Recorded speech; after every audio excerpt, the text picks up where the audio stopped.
నా దేవుడు అంటున్నాడు, నువ్వు అక్కడి నుండి లెగాలి. నీ గమ్యం అది కాదు, నిరుత్సాహం కాదు నీ గమ్యం, నష్టము కాదు నీ గమ్యం. నువ్వు అక్కడి నుండి లెగాలి. నీ శక్తికి మించినది నా దేవుడు నీ ద్వారా జరిగించబోతున్నాడు.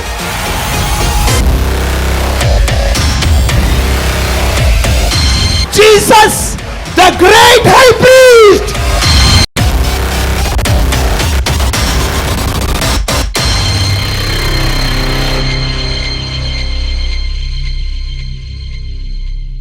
ఒక్క అన్నయ్య తన చెల్లిని శారీరకంగా పాడు చేశాడు. మిక్కిలి సౌందర్యవతనన్న చెల్లిని, అది ఎవరికి చెప్పుకోగలడు? అన్నయ్యల మధ్య భయంకరమైన ఫైటింగ్, ఆడపిల్లల మధ్య భయంకరమైన ఫైటింగ్, ఆ భయంకరమైన తుఫాన్ ఎవరికి చెప్పుకోగలడు? నా ఇంటి ఇలాగే అయిపోయింది, ఎవరికి చెప్పుకోగలడు? తన 7 అన్నయ్యలకి చెప్పుకోలేడు, తన బంధువులకి చెప్పుకోలేడు, ఒక ప్రవక్తకి చెప్పుకోలేడు. ఆ సీక్రెట్ స్టోన్ ఎవరికి చెప్పుకోవాలి అర్థం కావట్లా. ఈ రోజున నీ ఇంట్లో ఒకవేళ ఇలాంటిది కాదేమో, మరి ఇలాంటిది ఎలాంటి రహస్యమైన తుఫాన్ వచ్చిందా, ఎవరికి చెప్పుకోలేని స్థితి. నేను చెప్పనా, ఏ దేవుడు, ఇప్పుడు ఆమెననాలి, ఆర్ యు రెడీ? ఏ దేవుడైతే బహిరంగ తుఫాన్ని ఆపగలడు, నీ అంతరంగ తుఫాన్ని కూడా ఆపగలిగిన సమర్థుడు ఆయన. చప్పట్లు కొట్టుండగా కొంతమంది ఇంట్లో ఇలాంటి కార్యక్రమాలు జరుగుతున్నాయని పరిశుద్ధాత్మ దేవుడు చెప్తున్నాడు. అది ఎవరికి తెలియదు, అది నీ ఇంటి వారికే తెలుసు, కొంతమంది నాన్నలకే తెలుసు, కొంతమంది అమ్మలకే తెలుసు. యేసు నామములో ఆ తుఫాను ఆగును గాక.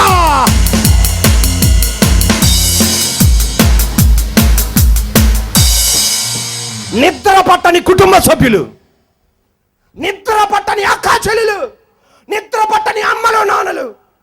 నైమాన్ సైన్యాధిపతి, అతని డ్రెస్సింగ్ చూసి అందరూ అనుకునేవాడు, ఎలాగ ఉండాలి ఈయన, మా బతుకులు కూడా ఎలాగ ఉండాలనుకునేవాడు. అతని గుర్రం మీద వెళ్తుంటే మా బతుకులు కూడా ఎలాగ ఉండాలనుకునేవాడు. కానీ అతని కాళ్ళకి చేయికి కుష్టి వ్యాధి వచ్చింది. సాక్సులతో కవర్ చేసుకుంటున్నాడు, గ్లౌజులతో కవర్ చేసుకుంటున్నాడు. ఈ రోగం వచ్చిన వాళ్ళకి మందు లేదు. ఆ కాలంలో గ్రామ బహిష్కరణ చేస్తారు, బహిర్భూమిలో ఉంచుతారు. సైన్యాధిపతి స్థానం పోద్ది. సీక్రెట్ స్టోన్, రహస్య తుఫాన్, ఏం చేయాలి అర్థం కావట్లా.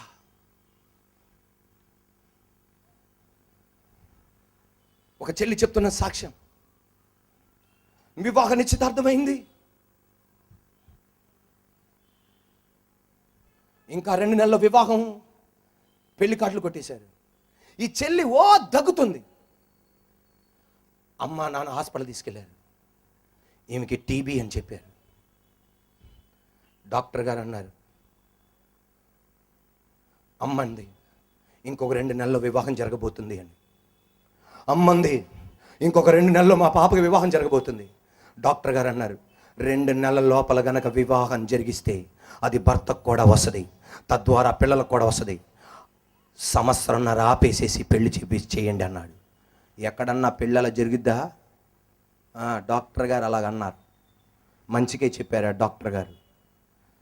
ఏం చేయాలో అర్థం కాలా. ఎంగేజ్మెంట్ అయింది, భర్త ఫోన్ చేస్తున్నాడు. భార్య మాటల్లో ఆ ఆనందం కనబడట్లా. ఏంటి అంత దుఃఖంగా మాట్లాడుతున్నావు, నిన్న మాట్లాడినట్టు మాట్లాడట్లా? ఏమి లేదండి అని మేనేజ్ చేసింది. ఏ తుఫాన్? రహస్య తుఫాన్. ఎవరికి చెప్పలావు. అక్కకి చెప్తే అక్క బావ పం పం ప్రపంచమంతా తెలియపరుస్తారు. వాళ్ళు బీబీసీ కన్నా ఎక్కువ వాళ్ళు. కొంతమంది ఉంటారు బీబీసీ సిబిసి కన్నా ఎక్కువ వాళ్ళు. ఈ రహస్య తుఫాను గుండా నువ్వు వెళ్తుండగా నీ కుటుంబం, ప్రపంచములో నమ్మదగిన వాళ్ళకి తప్ప ఎవరికి చెప్పకు. ఈ రహస్య తుఫాన్ రహస్యంగా దేవుని వెతకడానికి అయితే సీక్రెట్ గా వచ్చి మొత్తం కవర్ చేసేస్తాడు ఆయన.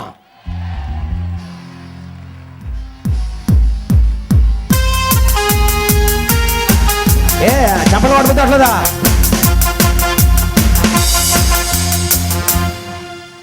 మా అమ్మ దగ్గరికి వచ్చింది, మా అమ్మని కౌగిలించుకుంది, ఏడ్చింది.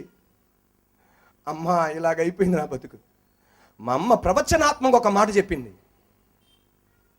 నువ్వు పెళ్లి చేసుకో, నీకు ఆ రోగం తగ్గిపోద్ది. భర్తకి చెప్పలా. అంటే ఏంటి? తెలవనేళ్ళలాగా యాక్ట్ చేయకండి నాన్న మీరు. అంటే ఏంటి? 33 ముళ్ళు వేసేసారు. అంటే 3 ముళ్ళు వేశారు. ఆమె సీక్రెట్ స్టార్మ్. ఏమైపోద్దు నా భర్తకి, సంసార జీవితంలో అడుగు పెడుతున్నావు, ఏమైపోద్దో. కానీ రహస్యంగా ఉన్న దేవుడు ప్రవచనాత్మకంగా మా అమ్మ ద్వారా మాట్లాడాడు. కుటుంబ జీవితం చేసినాక 3 నెలల తర్వాత మళ్ళా విజయవాడకు వచ్చింది. పరీక్షించి చూడగా అసలు టీబీ వచ్చిందని ఎవడు చెప్పాడమ్మా నీకు? టీబీ వచ్చిందని ఎవడు చెప్పాడమ్మా నీకు?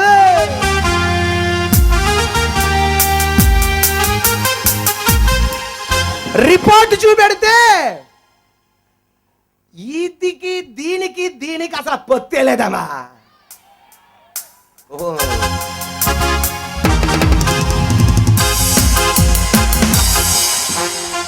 నిన్న గురువారం మా ఇంటికి వచ్చింది. ఆమె మా అమ్మని చూసి ఏడుస్తుంది. ఈ రోజున ఎవరైనా అటువంటి రహస్య తుఫాను గుండా వెళ్తున్నారా? బహిరంగాన్ని చూస్తున్న దేవుడు, బహిరంగ తుఫాను ఆపగలిగిన దేవుడు నీ రహస్య తుఫాను కూడా ఆపగలడు. కన్యక మరియా యోసేపు ఇంకొక 4 నెలల్లో వివాహం జరగబోతుంది. కానీ కాబోయే భార్య గర్భవతి అని చెప్పారు యోసేపుకి. ఏ తుఫాన్? గట్టి చెప్పండి నాన్న. రహస్య తుఫాన్. అటు భార్యని విడిచిపెట్టలేడు, ఇటు అమ్మా నాన్నతో చెప్పలేడు, ఇటు అత్తమామలతో చెప్పలేడు, తన క్లోజ్ ఫ్రెండ్స్తో చెప్పలేడు, ఎవరికి SMS ఇచ్చి నన్ను ఓదార్చండి అనలేడు, ఎవరిని ఫేస్బుక్లోనో లేకపోతే ఈమెయిల్లోనో కలవలేడు. తన రహస్య తుఫానులో, తండ్రి నా వలన కాదు, నేను బతకాలి, నా భార్య బతకాలి, నా వలన కాదు. పరిశుద్ధాత్మ దేవుడు చెప్పేది, ఈ రోజు కొన్ని కుటుంబాల్లో జరిగే రహస్య తుఫాన్, ఇంకొక నెక్స్ట్ నెల మీరు బతకలేరు. ఈ విషయం గనక ఇంట్లోకి తెలిస్తే, నీ కుటుంబాలకు తెలిస్తే, మీ నాన్న దూకి చచ్చిపోతాడు, మీ అమ్మ ఏదో తాగి చచ్చిపోద్ది, నీ కుటుంబంలో ఏదో జరుగుతుంది. Secret Storm. పరిశుద్ధాత్మ దేవుడు అంటున్నాడు, నా వైపు మీరు తిరగడానికి రెడీ అయితే నేను ఆ గాలిని ఆపగలను. ఒక్కసారి ఇప్పుడు ఆమెనాలా. ఈ secret storm or public storm, కనబడే తుఫాన్ అయినా కనబడని తుఫాన్ అయినా నీ ఆస్తిని తీసుకెళ్ళిపోవచ్చు, నీ ఆరోగ్యాన్ని తీసుకెళ్ళిపోవచ్చు, నీ సంపదను తీసుకెళ్ళిపోవచ్చు, నీ వాహనాలు తీసుకెళ్ళిపోవచ్చు. కానీ కనబడే తుఫాన్ అయినా కనబడని తుఫాన్ అయినా నీలో ఉన్న యేసయ్యని దూరపరచలేదు.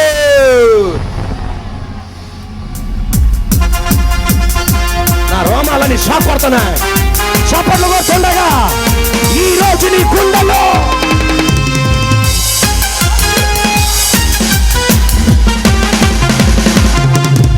ఈ మాట మీ గుండె మీద చేయి పెట్టండి, ఇలా పెట్టండి.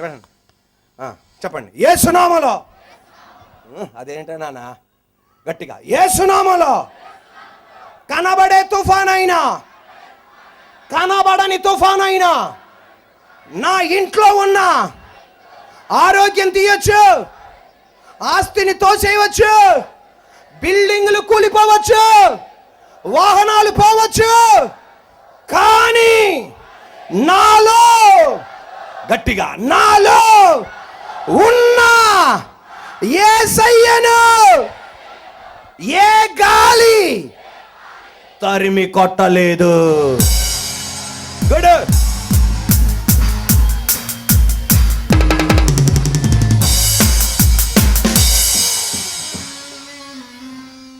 క్రేజీ క్లాప్స్ అంటే ఏంటి?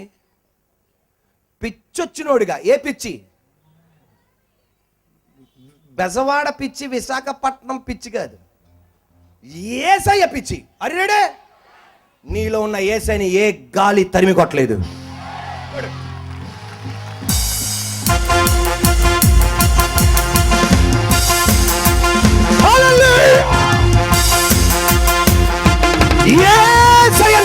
గట్టిగా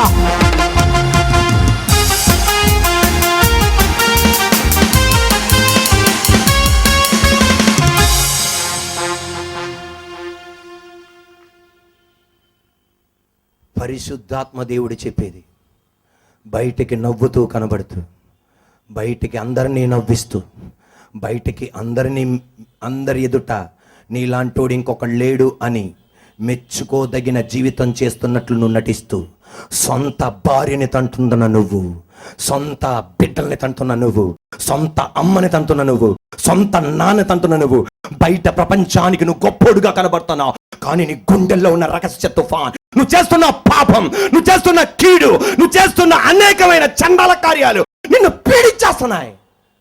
దేవుడు అంటున్నాడు, భయపడద్దు, నీ గాలిని నేను ఆపుతా.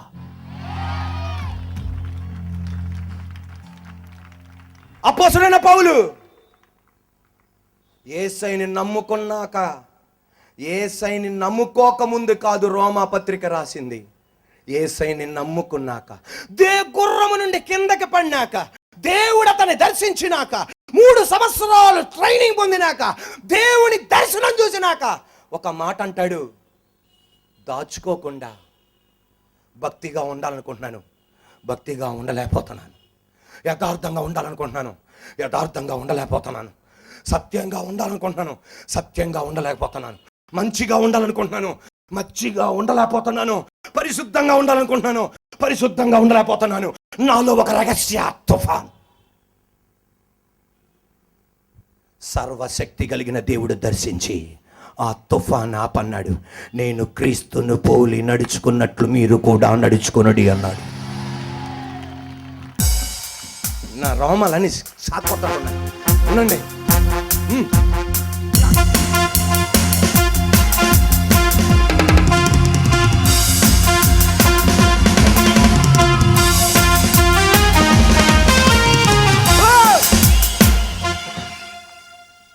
రహస్య తుఫాన్ వేధిస్తున్న పౌలు అన్నాడు, యేసయ్య తుఫాన్ ఆపగానే, నేను క్రీస్తును పోలి నడుచుకున్నట్లు మీరును కూడా నడుచుకునండి. ఇక్కడ ఉన్న కొంతమంది చెల్లెళ్ళు తమ్ముళ్ళు బయటికి భక్తి పరులుగా కనబడి, పరిశుద్ధంగా కనబడి, రహస్య తుఫానుతో వేదన పడుతున్న నీతో నా దేవుడు అనేది నీ తుఫాన్ ఆపి నువ్వు నీ కాలేజీలు అనబోతున్నావు. యేసయ్య నడిచినట్టు నడుస్తున్నా, మీరు కూడా నన్ను చూసి నడవండి అన్నట్టు చేయబోతున్నాడు. యేసయ్యలాగా నేను నడుస్తున్నా, మీరు నన్ను చూసి నడవండి అని చెప్పబోతున్నారు. 2 చేతులు పైకి యేసయ్య గట్టిగా.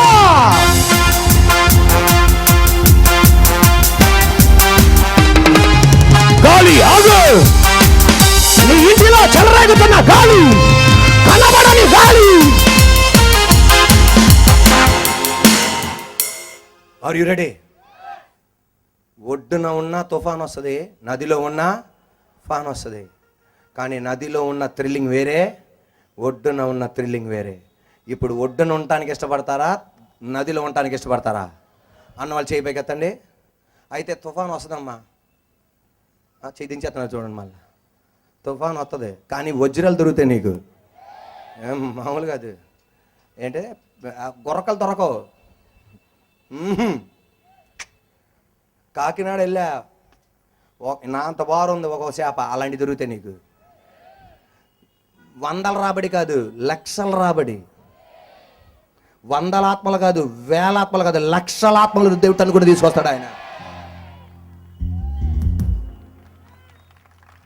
ఏమండి, ఎక్కడ తుఫాన్ వచ్చినా ఎవరు కాపాడాల్సిందే, ఎక్కడ వచ్చినా కాపాడాల్సింది ఎవరే?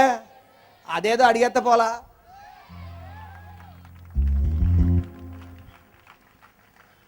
ఎక్కడ బిఎస్సి బిఈడి చదివినా ఎవరు ఇవ్వాల్సిందే జ్ఞానం? చెప్పండి. అక్కడ ఐఏఎస్ చదివినా ఎవరు ఇవ్వాల్సిందే? ఏంటి అడిగేటే పోలా? ఉద్యోగం చేయాలంటే శక్తి ఇవ్వాల్సింది ఎవరే? జ్ఞానం ఇవ్వాల్సింది ఎవరే? ఆరోగ్యం ఇవ్వాల్సింది ఎవరే? పాస్టర్గా చేయాల్సింది ఎవరే? వాళ్ళే. అడిగేసి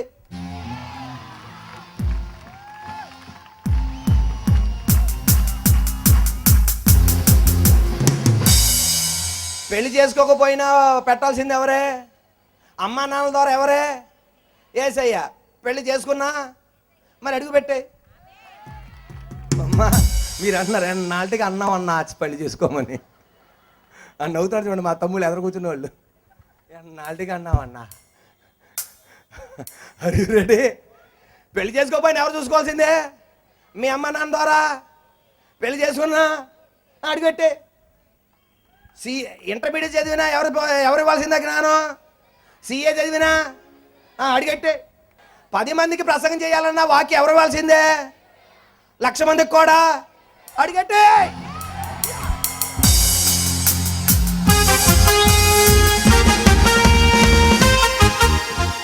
తుమ్మలపల్లి కళాక్షేత్రంలో అద్దె కట్టడానికి డబ్బులు ఎవరు ఇవ్వాల్సిందే? అక్కడ కన్నా 5 రెట్లు ఎక్కువ అవుతుంది. ఇక్కడ ఇవ్వాల్సింది ఎవరే? అడిగిపెట్టే.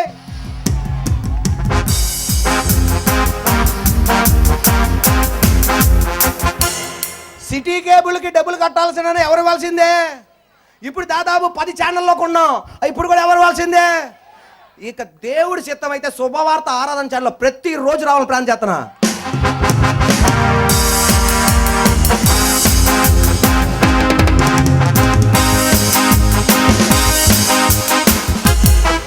ఎవరు ఇవ్వాల్సిందే? ఇస్తాడు, ఇవ్వకపోతే కదిలిస్తాడు అంతే.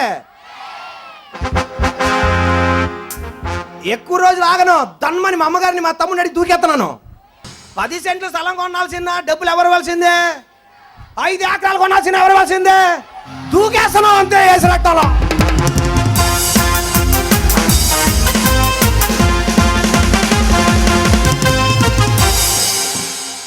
ఒడ్డునుంటారా నదిలో ఉంటారా? ఒడ్డునుంటే భద్రత ఉందా లేదా?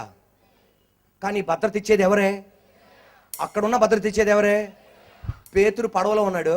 పడవలో ఉంటే యేసుప్రభు ఎక్కడ ఉన్నాడు? నీటిలో ఉన్నాడు. కానీ పడవలో భద్రత ఉందా? నీటిలో భద్రత ఉందా? నీటిలో భద్రత ఉందా? ఓ మన భాషలో చెప్పండి. పడవలో భద్రత ఉందా? నీటిలో భద్రత ఉందా? గట్టి చెప్పండి నాన్న. పడవలో ఉంది. కానీ పేతురు కూడా తెలుసా, పడవ కాపాడాల్సింది యేసయ్య, నీరు కాపాడాల్సింది ఆశ. ఇక్కడ నుండి దానికి ఆయనతో ఉంటాం బెటర్ అనుకున్నాడు.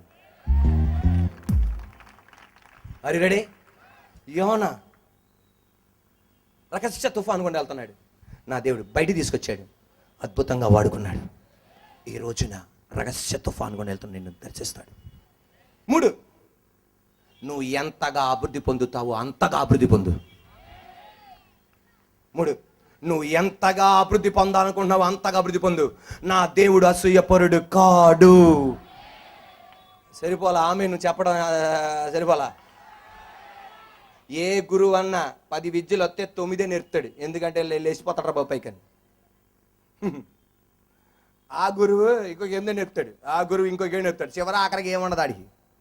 కానీ మన గురువు అలా కాదు. ఆయన గురువు ఏంటండి? మన డాడీ అండి. మన డాడీ అన్నాడు, నా బిడ్డలు నాకన్నా గొప్ప కార్యాలు చేస్తారంతే. అండి ఇలాంటి అసూయ పరుడు కాని దేవుడు ఏ మత గ్రంథాల కనపడ్డు? ఒక్కటే ఒక చోట, యేసయ్య.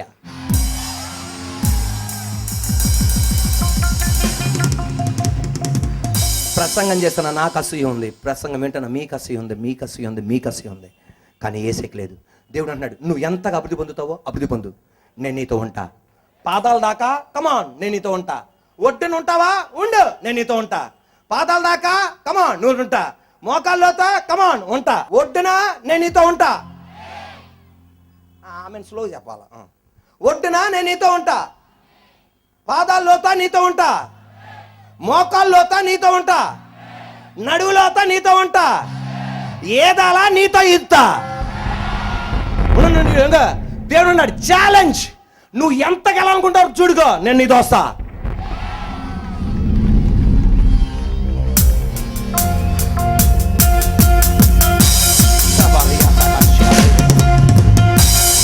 సాక్షాత్తుగా ఈ పుల్పిట్ మీద, ఈ స్టేజ్ మీద యేసయ్య నాతో ఉండటం నేను అనుభవించగలుగుతున్నాను.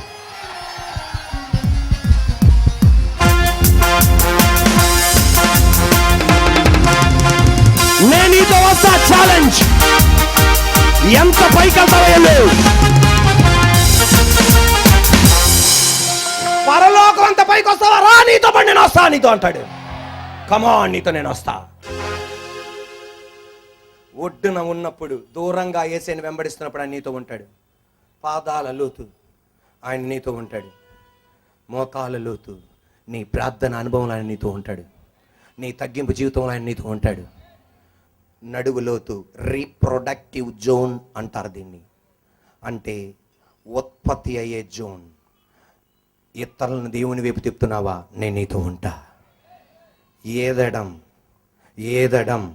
నదిలో ఏదడం అంటే దానికి అర్థం ఒడ్డున ఉన్నప్పుడు నేలతో అటాచ్మెంట్ ఉంది. చీలమండలం నేలతో అటాచ్మెంట్ ఉంది, మోకాల లోతు నేలతో అటాచ్మెంట్ ఉంది, నడువు లోతు నేలతో అటాచ్మెంట్ ఉంది, ఏదటం నేలతో అటాచ్మెంట్ లేదు. నువ్వు కాదు, పరిశుద్ధాత్మ దేవుడే నిన్ను మోస్తున్నాడు, పరిశుద్ధాత్మ దేవుడే నిన్ను క్యారీ చేస్తాడు, పరిశుద్ధాత్మ దేవుడే నిన్ను నిలబెడతాడు. ఏదలేని విధంగా నువ్వు ఎంత పైకి వస్తావు అంత పైకి రా. వేగంగా లేచిన పని ప్రార్థన చేస్తూ, దేవా ఈ రాత్రి ఎందుకు పనికిరా నన్ను నిలబెట్టిన విధానం బట్టి స్తోత్రం. యేసయ్యా, మీరు మీ ఆశ మేము ఒడ్డు మీద నిలబడకూడదు, నదిల్లోకి వెళ్ళాలి. యేసయ్యా తండ్రి, ఒడ్డు మీద ఉన్న తుఫాన్ వస్తుంది, నదిలో ఉన్న తుఫాన్ వస్తుంది.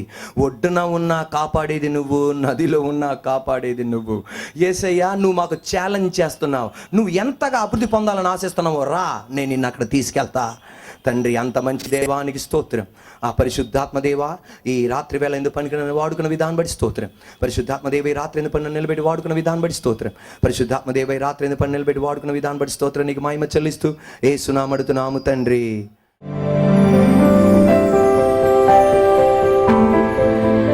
తమ్ముడు దినేష్, చిన్న బాబు తమ్ముడు దినేష్ స్కూల్కి వెళ్ళాడు, స్కూల్ నుండి బయటికి వెళ్ళిపోయాడు. ఎక్కడికి వెళ్ళాడో అర్థం కావట్లా. వాళ్ళ నాన్న ఏమో స్కూల్ గేట్ దగ్గర ఉన్నాడు. నాన్న భర్త భార్యకి ఫోన్ చేసేలాగా అన్నాడు, బాబు కనబట్లేదని. ఈయన ఎక్కడికి వెళ్ళాడో అర్థం కావట్లా. దేవా, నా బిడ్డ మళ్ళీ తిరిగి రావాలి. ఎందుకంటే రకరకాలైన సంఘటనలు మనం వింటున్నాం. ప్రార్థన చేసుకోగా దేవుడు భద్రంగా బాబుని తీసుకొచ్చినందుకు చప్పట్లు కొడుతూ దేవా దేని మహిమపడదాం. యేసు రక్తమే చేయండి. ప్రియ చెల్లి ఇంట్లో గందరగోళం వలన నూనె పోసేసుకుందట. కానీ దేవుని మహాకృప, తల మొదలుకొని అరిపాదం దాకా పోసుకున్న ఏమి అవ్వకుండా దేవుడు కాపాడాడు. ఒక చిన్న బొబ్బలేదు ఆమె శరీరం మీద.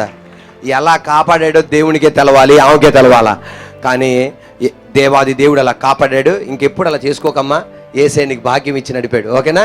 God bless. హైదరాబాద్ నుండి వచ్చింది సాక్ష్యం చెప్పడానికి. చప్పట్లు కొడుతూ దేవా దేని మహిమపడదాం. నీకు ఎన్నడూ అలా చేసుకోకుండా కాపాడని దేవా యేసు నామమున తండ్రి, ఆమేన్. ఎవరైనా టీవీ కార్యక్రమం చూస్తున్న వాళ్ళైనా మీరైనా ఏ సమస్యలు వచ్చినా సరే, ఏంటంటే సమస్యకి ముందా మనకేముంది?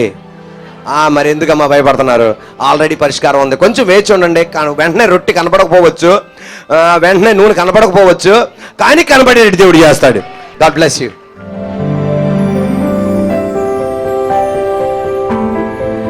ప్రియ సహోదరి వాణి గారికి కీళ్ళ నొప్పి, అందువలన ట్యాబ్లెట్లు ఎక్కువగా వాడేవాళ్ళు. ఆ ట్యాబ్లెట్లను చూసి ఆమె అనుకుంది, దేవా ఇక నేను ఈ ట్యాబ్లెట్లు వాడను, నువ్వు స్వస్థపరిచే దేవుడు అని చెప్పి ట్యాబ్లెట్లు పక్కన పెట్టింది. దేవుడు ఆమెకి ఇచ్చిన స్వస్థత బట్టి చప్పట్లు కొడుతూ దేవా దేని మహిమపడదాం. మళ్ళా అన్నిట్లో నుండి ఇచ్చిన స్వస్థ బట్టి దేవునికి మహిమ కలుగును గాక. God bless. రవి బాబు గారు పొలం విషయంలో సంవత్సరం నుండి వేదన పడుతున్నారు. ఎవరో చెప్పారు, ఇలా దేవుని సన్నిధికి వెళ్ళండి, దేవుడు అద్భుతం చేస్తాడని. అలా దేవుని సన్నిధికి వచ్చారు. ఈ రోజున వాటి నుండి విడిపించినందుకు చప్పట్లు కొడుతూ దేవా దేని మహిమపడదాం. ఒక చెల్లి అన్నయ్యకి సాక్ష్యం చెప్పింది. ఏమని? యేసుప్రభు గురించి చెప్తే 8 సంవత్సరాలు అన్నయ్య ఎవరితో మాట్లాడాలా? చెల్లితో మాట్లాడాల. ఆ అన్నయ్యని చెవులో దూది పెట్టుకునేవాడంట యేసుప్రభు గురించి ఎక్కడంటే అని. కానీ ఆ అన్నయ్యని కుటుంబాన్ని దేవాది దేవుడు ఈరోజు రక్షించినందుకు చప్పట్లు కొడుతూ దేవా దేవుని మహిమపడదాం. దేవుడు దీవించును గాక. God bless you.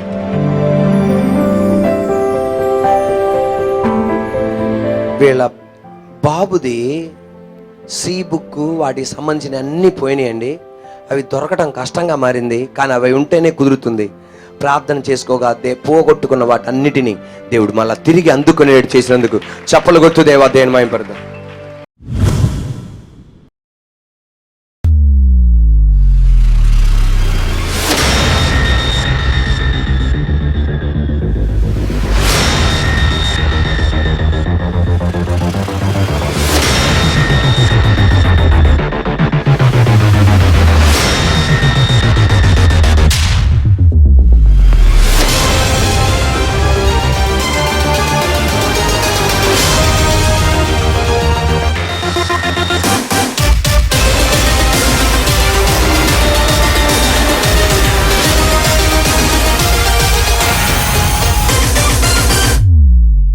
నా దేవుడు అంటున్నాడు, నువ్వు అక్కడి నుండి లేగాలి.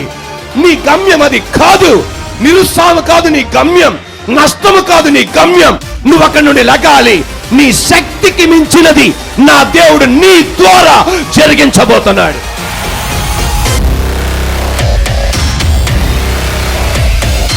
Jesus the great high priest.